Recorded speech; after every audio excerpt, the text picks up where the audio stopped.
Hello friends, welcome to my channel creating wealth. तो आज मैं आपके लिए लेके आया हूं इंफ्रास्ट्रक्चर से एक स्टॉक, जिसके बारे में आज हम डिटेल्ड एनालिसिस करेंगे, जानेंगे कि कंपनी किन प्रोडक्ट्स में डील करती है, कंपनी के आगे क्या फ्यूचर प्लान्स हैं और फ्यूचर प्लान्स को देखते हुए कंपनी के शेयर का क्या टारगेट हो सकता है। तो चलिए स्टार्ट करते हैं। कंपनी का नाम है Titagarh wagon. Titagarh wagons limited company क्या क्या बना रही है, मैं आपके सामने पहले ये रख दूं कौन कौन से प्रोडक्ट्स में कंपनी जो है एनरोल्ड है और कौन कौन से प्रोडक्ट्स कंपनी जो है बना रही है, मैं आपके सामने रखूं। तो इसी से वैसे तो आपको पता पड़ जाएगा, रेलवे से related, railway transit, engineering and shipbuilding, इन सारे सेक्टर्स में, इन सारे सेगमेंट्स में कंपनी जो है काम कर रही है। मैं आपके सामने रेलवे का पहले रखूं तो रेलवे फ्रेट में अगर आप देखेंगे तो ये जो है वैगन्स बनाती है। एक तो flat wagon, hopper wagon, tank wagon, box wagon, automatic carrying wagon, covered wagons and special purpose brake van. तो मैं आपके सामने फ्लैट वैगन्स का आपके सामने एक इमेज रखता हूं, तो ये देख सकते हैं आप। इस तरीके की कंपनी जो है वैगन्स बनाती है, व्हील बनाती है और काफी अच्छी खासे इनके पास में प्रोडक्ट मौजूद हैं इस चीज के से रिलेटेड। होपर में आप देखेंगे तो ये सारे के सारे वैगन्स बनाती है, hopper wagons and tank wagons. तो टैंक जो रहते हैं उनके लिए ये वैगन्स बनाती है कंपनी, देख सकते हैं ये। एंड साथ के साथ देखेंगे ऑटोमोबाइल कैरिंग वैगन, देख सकते हैं। And brake wagon, brake van, ये ब्रेक वैन जो होती है। एंड साथ के साथ कंपोनेंट्स में जो कंपनी जो प्रोडक्ट बना रही है, cast bogies, couplers, draft gear, loco shell, CMS, crossing. तो रेलवे के लिए तो कंपनी ये है, ये सारे वैगन्स बना रही है एंड कंपोनेंट्स बना रही है। एंड रेलवे ट्रांजिट में अगर आप देखेंगे तो पैसेंजर रोलिंग स्टॉक, तो इसमें high speed electric loco, EMU train sets, urban metro rail system, light rail transport, diesel engine, diesel electric multiple units, bogies, body shells. तो ये कंपनी जो है रेलवे में एक अच्छा खासा काम कर रही है रेलवे सेक्टर में। ये देख सकते हैं इस तरीके से बॉगीज हैं, हाई स्पीड इलेक्ट्रिक लोको, ये देख सकते हैं आप, and urban metro rail system. तो इस तरीके से कंपनी जो है बढ़िया काम कर रही है रेलवे सेक्टर में।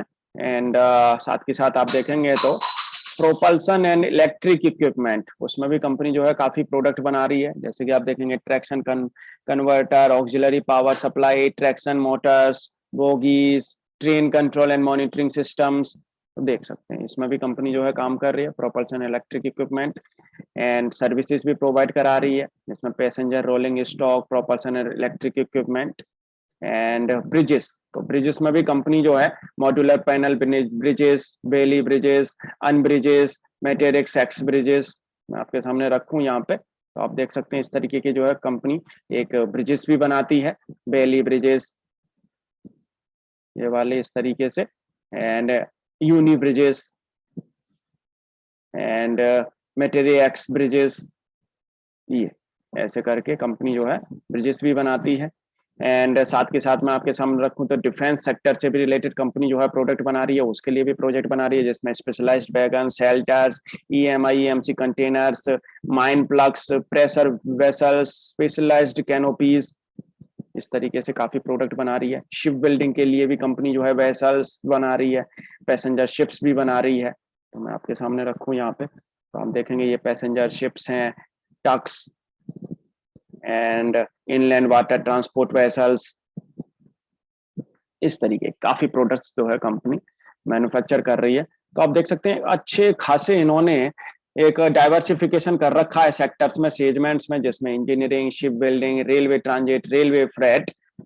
तो पॉसिबिलिटी हो सकती है और पॉसिबिलिटी है आगे कि कंपनी जो है एक अच्छा खासा काम करके लेके जाएगी, बढ़िया काम करके लेके जाएगी, क्योंकि काफी टाइम से इनका अभी तो नहीं चल रहा है जो शेयर है वो भी। और लेकिन आने वाले टाइम में जिस तरीके से गवर्नमेंट का पूरा फोकस है कंस्ट्रक्शन सेक्टर पे, इंफ्रा सेक्टर पे, और तो आगे ट्रांसपोर्ट सेक्टर पे, तो आगे क्या है कि इनके लिए अपॉर्चुनिटीज एक बनती हुई दिखेंगी और आगे ये इन सारे सेक्टर्स में अपने प्रोडक्ट्स जो है वो मैन्युफैक्चरिंग करते हुए दिखेंगे। तो पॉसिबिलिटी है कि आगे ये काम बढ़ता हुआ दिखेगा, चलता हुआ दिखेगा। और जैसे कि अगर कोई भी अगर चीज को अगर ये बना देते हैं तो ऐसा तो है नहीं है कि वो कंज्यूमेबल है, कि मान के चलो आपने अगर आज बनाई है वो चीज तो 1 साल के बाद में वो खराब हो जाएगी या 2 साल के बाद में वो खराब हो जाएगी, तो सालों तक वो चीज चलती है। तो इनके लिए क्या है कि इनके लिए न्यू मैन्युफैक्चरिंग फैसिलिटीज की जरूरत है, न्यू मैन्युफैक्चरिंग ऑर्डर्स की इनको जरूरत है। तो उसके लिए क्या है कि एक थोड़ा-सा एक दायरा बनता है, एक टाइम लगता है, एक बजट एलोकेशन होता है। बजट एलोकेशन के बाद में फिर उनको एक वो बजट मिलता है कि आपको 15 ट्रेन्स के लिए वैगन्स बनाने या व्हील्स बनाने हैं, या आपको शिप बिल्डिंग के लिए कुछ प्रोडक्ट्स बनाने हैं, या आपको रेलवे ट्रांजिट के लिए कुछ प्रोडक्ट बनाने हैं। तो उसके लिए क्या है कि एक बजट के टाइम पे ही वो मैन्युफैक्चरिंग स्टार्ट होती है। मैन्युफैक्चरिंग जब हो जाती है तो देन उसके बाद में शेयर में एक अच्छी खासी चाल देखने को मिलती है। तो मैं आपके सामने रखूँ इनका, यहाँ पे अगर रेवेन्यू अगर आप देखेंगे, स्टैंड अलोन रेवेन्यू अगर आप देखें, तो टोटल इनकम की अगर बात करी जाए तो FY20 से FY21 में इनकी जो है इनकम अगर आप देखेंगे वो घटती हुई दिखी है। इबिटा हालांकि थोड़ा बढ़ता हुआ दिखा है। एंड प्रॉफिटेबिलिटी में अगर आप देखेंगे तो माइनस से अब एक प्लस में ये है, प्रॉफिटेबिलिटी भी इनकी आती दिखी है। Generated strong cash flow to 225 crore during the year, तो कैश फ्लो भी इन्होंने जो है जनरेट किया है। और कंपनी जो है नेट डेप्ट फ्री बन गई है, कंपनी जो है वो डेप्ट फ्री बन गई है इस समय पे, तो ये भी कंपनी के लिए एक अच्छी खासी बात है। तो आप बात करी जाए तो एंड ऑर्डर बुक अगर आप देखेंगे तो freight sector, passenger, defence and bridges, ship building, तो हर जगह से आप देखेंगे तो एक अच्छी खासी इनके पास में डाइवर्सिफाई ऑर्डर बुक मौजूद है। एंड स्टैंडअलोन ऑर्डर बुक की अगर बात करी जाए तो 2682 करोड़ की इनके पास में ऑर्डर बुक मौजूद है। बढ़िया एक ऑर्डर बुक इनके पास में मौजूद है। फाइनेंशियल परफॉर्मेंस अगर आप आप देखेंगे यहाँ पे, तो FY20 से FY21 क्वार्टरली अगर आप परफॉर्मेंस अगर आप नजर करें तो यहाँ पे एक प्रॉफिटेबिलिटी बढ़ती हुई दिखी है। पहले माइनस में था प्रॉफिट, अब प्लस में आ गया है। एंड साथ के साथ अगर ईयर ऑन ईयर अगर बात करें, फुल ईयर की अगर बात करें, तो उसमें भी आप देखेंगे माइनस में चल रही थी कंपनी, अब पॉजिटिव आ गई है। तो धीरे धीरे पॉसिबिलिटी मेरे को लग रही है कि इनमें भी सुधार होता हुआ दिखेगा। काफी साल हो गए इनके शेयर को नीचे पड़े हुए, तो आने वाले टाइम में ये भी एक जंप लेते हुए दिखेंगे। जिस तरीके से अब टर्न अराउंड इनका हो रहा है, माइनस से अब ये प्लस में आ रहे हैं, तो आगे इनको भी एक अच्छे खासे प्रोडक्ट्स मिलते हुए दिखेंगे, इंफ्रा से, कंस्ट्रक्शन से रिलेटेड। और डाइवर्सिफाइड बिजनेस है कंपनी के पास में, पॉसिबिलिटी है कि अच्छा खासा काम करती हुई दिखेगी। फाइनेंशियल परफॉर्मेंस अगर आप देखेंगे तो वो अब धीरे धीरे इनकी जो है वो सुधरती हुई दिख रही है, बढ़िया काम कर रही है। ईयर रिव्यू अगर करेंगे, year in review Italy business का भी अगर आप देखेंगे तो उसमें भी एक स्ट्रॉन्ग रिबाउंड देखने को मिला है इनका, इटली में जो इनका बिजनेस है उसमें। एंड परफॉर्मेंस, फाइनेंशियल परफॉर्मेंस अगर एंटिटी वाइज अगर आप देखेंगे तो Titagarh wagon and Titagarh wagon Italy, तो दोनों से आप देखेंगे यहाँ पे एक इटली वाले से परफॉर्मेंस बढ़िया सुधरती हुई दिखी है जो है। एंड ईयर इन रिव्यू अगर कंसोलिडेट अगर देखा जाए तो वहां पे थोड़ा एक माइनस में एक प्रॉब्लम आई है, माइनस में देखने को मिला है कंसोलिडेटेड। एंड वैसे कंपनी जो है आप देखेंगे एक अच्छा खासा काम आगे करती हुई दिखेगी ये। जिस तरीके से हमारे गवर्नमेंट के पास में काफ़ी इंफ्रा से रिलेटेड जो प्रोजेक्ट हैं, और रेलवे से रिलेटेड, और साथ के साथ शिप बिल्डिंग से रिलेटेड, तो आने वाले टाइम में पॉसिबिलिटी है कि ये कंपनी धीरे धीरे बढ़ती हुई दिखेगी। तो फ्रेंड्स, आपको ये वीडियो अगर अच्छी लगे तो आप जरूर लाइक करें, और अगर आपने हमारा चैनल अभी तक सब्सक्राइब नहीं किया है तो हमारे चैनल को आप सब्सक्राइब जरूर कर लें। तो ये टीटागढ़ वैगन का ये चार्ट है, तो चार्ट में आपके सामने रखूं तो ये इनका चार्ट है, आप देख सकते हैं यहाँ पे।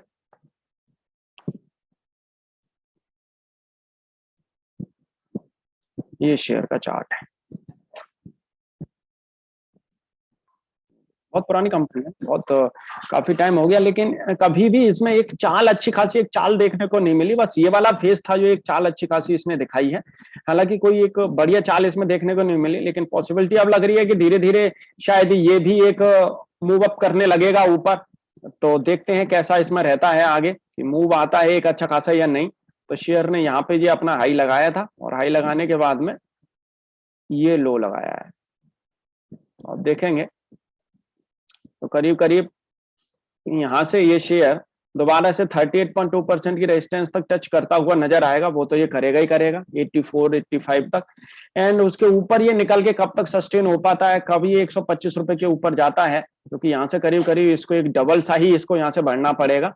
अब देखते हैं कहाँ तक ये शेयर जाता है। शॉर्ट टर्म के लिए अगर मूव अप देखते हैं एक बार, क्योंकि धीरे-धीरे शॉर्ट टर्म में इनके जो है एक सुधरते हुए आ रहे हैं, क्वार्टरली जो रिजल्ट हैं वो भी सुधरते हुए आ रहे हैं, तो शॉर्ट टर्म के हिसाब से मूव रखते हैं। उसको अपने आप स्टॉप लॉस को आप ट्रेल करते चलें, वो अपने आप ही ऑलरेडी लॉन्ग टर्म में कन्वर्ट हो जाएगा। तो यहाँ से देखेंगे तो यहाँ से एक शेयर में एक मूव देखने को मिला है, एक अच्छा खासा, और ये इसने अभी रिसेंटली हाई लगाया है। इसको देखेंगे तो करीब-करीब शेयर अपने बुलिश ट्रेंड में अब रुका हुआ है। ये वाली कैंडल जो है एक बुलिश ट्रेंड में ही कंप्लीटली बनी है, और इसकी अगर बात करी जाए तो 65 रुपीस के ऊपर आप इस शेयर को परचेज करें। तो 65 रुपीस के ऊपर आप 60 टू 70 रुपीस के बीच में आप इस शेयर को परचेस कर सकते हैं। जिस तरीके से ये जो मूव आया और ये वाला जो मूव आया है, ये शेयर को ऊपर ले जाने में पूरा अच्छे तरीके से एक सक्षम मुझे लग रहा है। और नीचे आपको जो स्टॉप लॉस जो लगा के चलना है, वो आपको स्टॉप लॉस लगा के चलना है 62 रुपीस का। 62 रुपीस के स्टॉप लॉस के साथ में आप इसको 65 रुपीस से 70 रुपीस के बीच में आप इसे परचेस करें। जैसा मुझे लगता है आने वाले टाइम में ये शेयर बड़े आराम से 85 टू 90 रुपीस तक के टारगेट आपको नेक्स्ट क्वार्टरली रिजल्ट तक ये शेयर दिखाता हुआ नजर आएगा। जिस तरीके से ये कंपनी लॉस से माइनस प्रॉफिट में जो आई है, पॉसिबिलिटी है कि ये जो ट्रेंड है ये कंटिन्यू रह सकता है टीटागढ़ वैगन का। और मैं आपके सामने रखूं तो इनकी फेस वैल्यू 2 की है, एंड साथ के साथ देखेंगे आप डिविडेंड। तो डिविडेंड की बात अगर की जाए तो कंपनी जो है रेगुलर डिविडेंड दे रही है 2019 तक। 2020 में हालांकि इन्होंने डिविडेंड नहीं दिया है। एनुअली अगर प्रॉफिट की अगर बात की जाए तो एनुअली अगर प्रॉफिट अगर आप देखेंगे, स्टैंड अलोन में आपके सामने रखूं तो स्टैंड अलोन एनुअली अगर नेट प्रॉफिट अगर आप देखेंगे तो वो माइनस में है। एंड डेप्ट टू इक्विटी की अगर बात करें तो डेप्ट कंपनी जो है अब डेप्ट फ्री, तो अब इस बार तो डेप्ट फ्री हो ही गई है। एंड ये देख सकते हैं आप, ये जिस तरीके से ये पॉजिटिविटी जो दिख रही है यहाँ पे 3 क्वार्टर्स से, तो मुझे लगता है ये कंटिन्यू रह सकती है। स्टैंड अलोन की बात कर रहा हूं मैं। और ईपीएस की भी अगर बात करें तो ईपीएस भी सुधर रही है कंसोलिडेटेड में, लेकिन नेट प्रॉफिट अभी भी माइनस में ही है। लेकिन स्टैंड अलोन में जो है प्रॉफिटेबिलिटी में अब ये कंपनी जो है आती हुई दिख रही है। एंड प्रोमोटर्स के पास में एक अच्छी खासी होल्डिंग मौजूद है, एफआईआईडीआई के पास में भी होल्डिंग्स मौजूद है।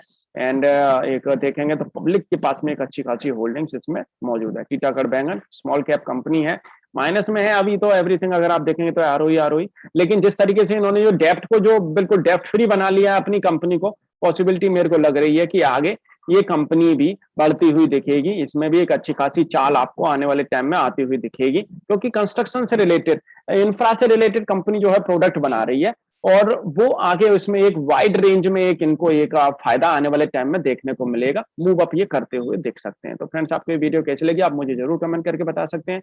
आपको अगर इस वीडियो से रिलेटेड, इस शेयर से रिलेटेड आपको कोई भी क्वेरी आप मुझे कमेंट करके पूछ सकते हैं। आप अपना भी एक बार जरूर एनालिसिस करें, फिर ही आप शेयर को परचेस करें। Thank you.